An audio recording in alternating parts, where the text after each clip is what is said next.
What gods do you pray to? I pray to the four winds. And you? To Crum?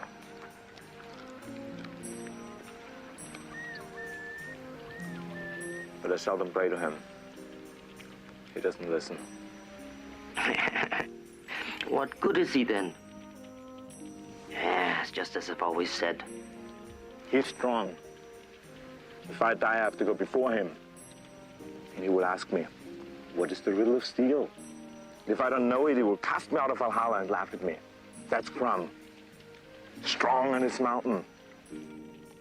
Yeah, my God is greater.